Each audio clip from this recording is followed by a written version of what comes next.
お姉ちゃんが来た。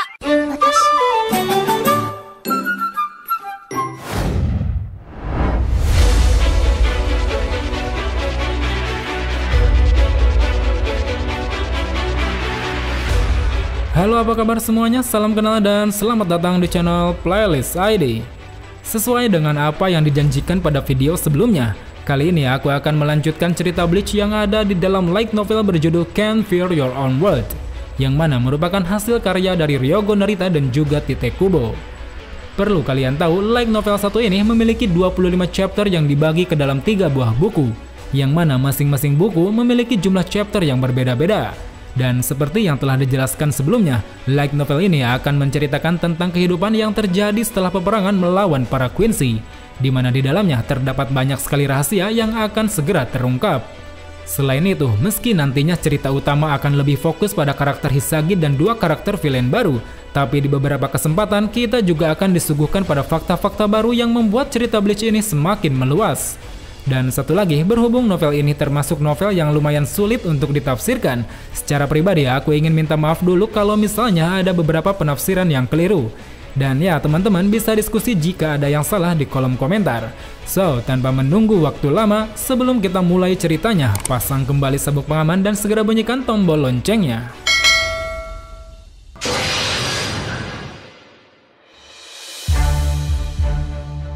Janganlah mencari keindahan dalam berperang, janganlah mencari makna dalam kematian, jangan anggap nyawamu adalah milikmu sendiri. Bila kau ingin melindungi yang harus kau lindungi, tikamlah musuhmu dari belakang. Cerita ini dimulai dengan berakhirnya peperangan yang terjadi antara Shinigami melawan para Quincy, di mana saat itu setelah peperangan berakhir, beberapa fakta terkait peperangan mulai dirahasiakan kebenarannya.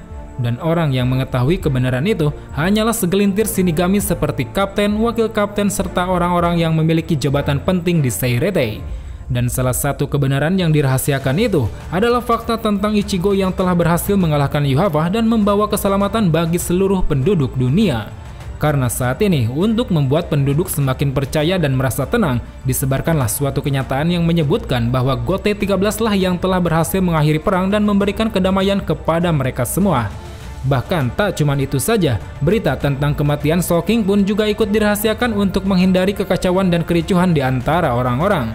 Sehingga sampai saat ini, penduduk Soul Society termasuk prajurit biasa percaya bahwa Soul King masih bersemayam di Istana Roh berkat kerja keras Gote 13. Dan dengan kenyataan yang telah ditutup-tutupi itu, kini peperangan yang telah terjadi itu pun akhirnya dikenal dengan sebutan Perang Besar Melindungi Soul King. Kita kembali ke waktu di mana perang baru saja berakhir. Saat itu di Istana Soul King, para penjaga kerajaan tengah disibukkan untuk mengevakuasi istana yang telah porak-poranda akibat peperangan. Dan di saat para penjaga itu melakukan tugasnya, seorang anggota divisi 0 yang bernama Ichibe Hyosube saat itu tengah menatap sebuah benda yang ada di hadapannya. Yang mana benda tersebut adalah mayat Yuhava yang telah dia jadikan sebagai sosok Soul King yang baru. Kita tahu sebelum Yuhava dikalahkan oleh tebasan mematikan Ichigo, Yuhava telah membunuh Soul King dan menyerap seluruh kekuatannya. Oleh karena itu, ketidakberadaannya sosok Soul King sebelumnya, maka mau tidak mau Ichibe harus menjadikan mayat Yuhava sebagai pasak dunia dengan menjadikannya Soul King yang baru. Karena menurutnya jika hal itu dibiarkan, bisa-bisa ketiga dunia, baik itu Soul Society, Hoiko Mundo maupun dunia manusia akan mengalami kehancuran akibat tidak adanya sosok penyeimbang.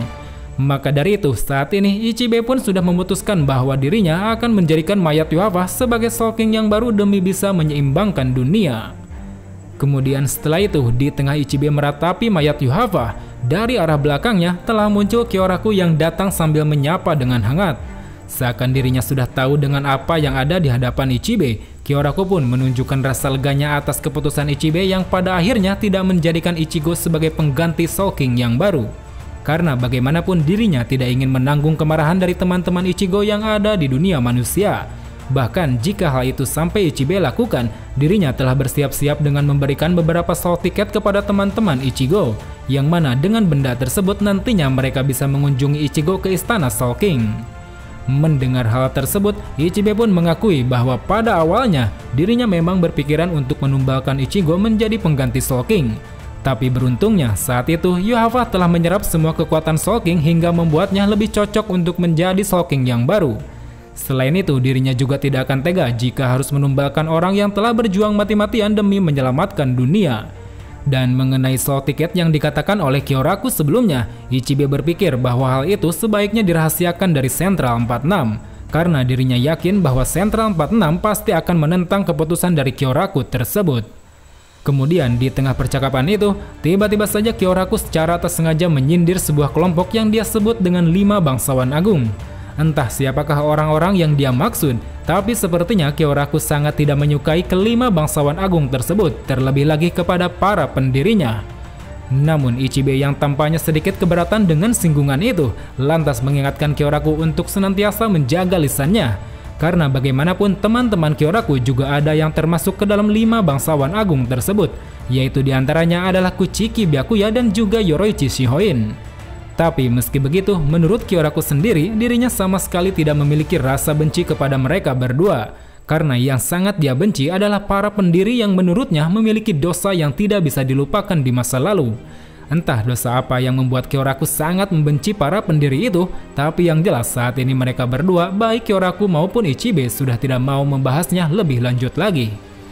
Kemudian setelah itu, di tengah percakapan mereka berdua, tiba-tiba saja di hadapan mereka telah datang beberapa Arrancar yang langsung membuat para penjaga di sana bersiaga. Para Arrancar itu diantaranya adalah Grimmjow, Nel, dan juga Tear Haribel. Yang mana saat itu Grimmjow dan Nel baru saja menyelamatkan Haribel dari dalam sebuah penjara di istana Warwealth. Karena sebelumnya selama peperangan berlangsung, Haribel telah dipenjarakan oleh Yuhava akibat telah dikalahkan dengan sangat telak. Dan saat ini, setelah berhasil menyelamatkan Haribel yang saat itu masih belum sadarkan diri, Grimmjow dan Nel pun berniat untuk segera pulang menuju Haiko Mundo. Namun Grimmjow yang merasa bahwa saat ini Ichibe dan Kyoraku merupakan ancaman bagi mereka, lantas dirinya pun bersiap untuk melakukan pertarungan. Akan tetapi Ichibe yang melihat hal itu mulai menjelaskan bahwa saat ini dirinya sedang tidak ingin mencari gara-gara dengan mereka. Malahan jika mereka mau, dirinya bisa saja mengantarkan mereka semua menuju Haiko Mundo dengan aman. Lalu di tengah percakapan tersebut, Haribel yang saat itu tengah digendong oleh Nel, kini dirinya mulai tersadar dari pingsannya. Dengan tubuh yang masih lemah akibat telah dikalahkan dan dipenjarakan oleh Yuhava, Haribel pun mengucapkan terima kasih kepada para Shinigami yang menurutnya telah berhasil menyelamatkan dunia. Seakan tak ingin merasa berhutang budi, Haribel juga mengatakan bahwa suatu saat nanti dirinya pasti akan membalas rasa terima kasih tersebut. Dan setelah berkata seperti itu, mereka para Arrancar pun akhirnya mulai pergi meninggalkan Kyoraku dan juga Ichibe. Kemudian setelah kepergian para Arrancar, Ichibe yang saat itu teringat bahwa sebelumnya para anggota divisi 0 telah berhasil dikalahkan, akhirnya memutuskan untuk segera membangkitkan mereka semua. Dikatakannya bahwa meski para anggota divisi 0 telah dibunuh, dengan cara memanggil nama mereka masing-masing, mereka semua masih bisa dibangkitkan kembali selama istana Soul King masih ada. Hal ini dikarenakan darah dan daging mereka telah terikat dengan tempat tersebut berkat kekuatan yang dimiliki oleh Ichibe. 1 jam setelah para anggota divisi 0 berhasil dibangkitkan, kini mereka semua pun mulai kembali ke istananya masing-masing. Tak terkecuali salah satunya adalah Otsu Nimaya. Di saat Nimaya sampai di kediamannya, tiba-tiba saja dirinya dikejutkan dengan hilangnya sebuah Zanpakuto yang seharusnya tersegel di dalam sebuah pintu besi. Entah siapa yang berani mengambilnya, tapi yang jelas saat ini para Zanpakuto berwujud manusia yang ditugaskan menjaga tempat tersebut tengah dalam keadaan yang sangat babak belur. Dan di antara Zanpakuto yang terluka itu, ada satu yang menyebutkan bahwa mereka semua baru saja diserang oleh seseorang. Dari sini bisa disimpulkan bahwa rupanya ada orang yang mencoba memanfaatkan kekacauan di sana untuk mencuri Zanpakuto milik Nimaya. Setelah berpikir sejenak, Nimaya yang tengah dilanda amarah itu pun lantas mengambil sepotong kain segel yang bertebaran di lantai. Dan setelah diamati, dia pun bergumam pada dirinya sendiri dengan berkata bahwa orang yang telah mencuri pedang Iko Mikidomoe adalah seorang anak kecil, yang mana merupakan utusan dari 4 bangsawan agung. Dan kini setelah kejadian tersebut, bersamaan dengan berakhirnya perang berdarah, batas-batas istana Soul King pun perlahan mulai ditutup kembali. Dan dengan ditutupnya batas-batas tersebut, istana Soul King akhirnya kembali menjadi tempat yang sangat tertutup.